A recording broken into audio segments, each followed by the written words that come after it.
Good morning, Yusek. Yusek, first, may we have the statement of Malacanang about the winning of Alex Ayala? Did the president himself watch the game? Nung nakaraang araw ay tinanong ko kung pinanood niya yung ibang laro ng Pangulo. Ang sabi po sa atin,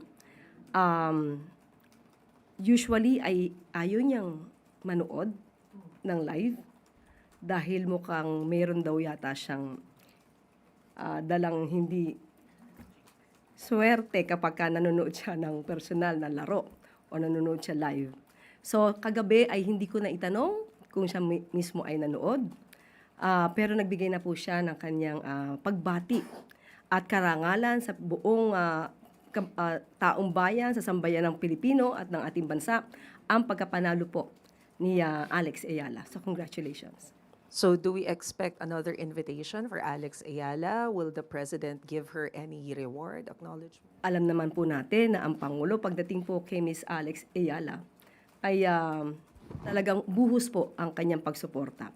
Sa ngayon po ay hindi pa napag-uusapan kung iimbitahin muli, pero alam natin na sobrang maligaya po ang Pangulo sa pagkapanalo po ni Miss Alex Ayala.